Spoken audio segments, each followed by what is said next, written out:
ঝালকাঠিতে এখন উন্নত হয়নি ডেঙ্গু পরিস্থিতি। প্রতিদিনই নতুন রোগী হাসপাতালে ভর্তি হচ্ছেন। চলতি বছর ডেঙ্গুতে আক্রান্ত হয়ে 5 জনের মৃত্যুর পর জেলাটিতে উদ্বেগ আরও বেড়েছে।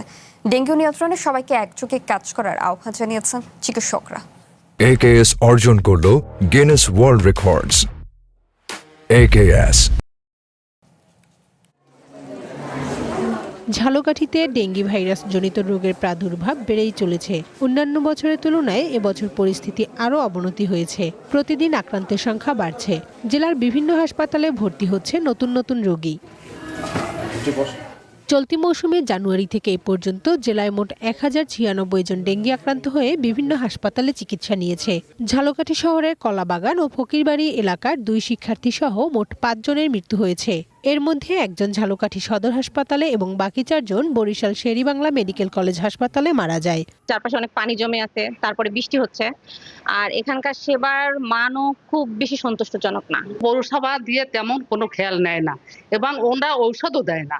পৌরসভা থেকে যদি কিছু পরিষ্কার কার্যক্রম পরিচালনা করা হয় তাহলে অনেক ভালো হয়। স্বাস্থ্য বিভাগের তথ্য অনুযায়ী শহরের কাঠপট্টি, বান্দাঘাট, বাঁশপট্টি, কলাবাগান, station road, city park, Fakirbari সহ মোট 9টি এলাকাকে ডেঙ্গির উচ্চ ঝুঁকিপূর্ণ এলাকা হিসেবে চিহ্নিত করা হয়েছে।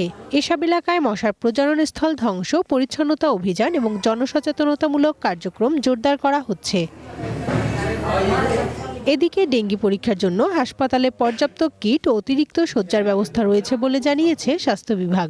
তবে ডেঙ্গি নিয়ন্ত্রণে ব্যক্তিগত সতর্কতা, বাসাবাড়ি পরিষ্কার রাখা এবং জমে থাকা পানি অপসারণে সবাইকে একযোগে কাজ করার আহ্বান জানিয়েছেন চিকিৎসকরা।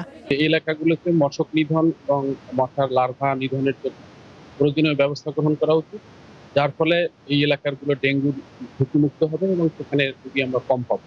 রোগীর সংখ্যা অনেক, সবাই যেন মশারি ব্যবহার করেন, দুপুরবেলা ঘুমানোর সময় মশারি ব্যবহার করেন এবং 3 দিনের বেশি জ্বর থাকলে উনি যেন আমাদের সদর হাসপাতালে চলে আসেন। বর্তমানে ঝালকাঠি সদর হাসপাতালে 29 জন, রাজাপুর উপজেলা স্বাস্থ্য কমপ্লেক্সে 14 জন, নলসিটি উপজেলা স্বাস্থ্য কমপ্লেক্সে 3 জন এবং কাঠালিয়া উপজেলা স্বাস্থ্য কমপ্লেক্সে 3 জন ডেঙ্গি রোগী চিকিৎসাধীন রয়েছেন।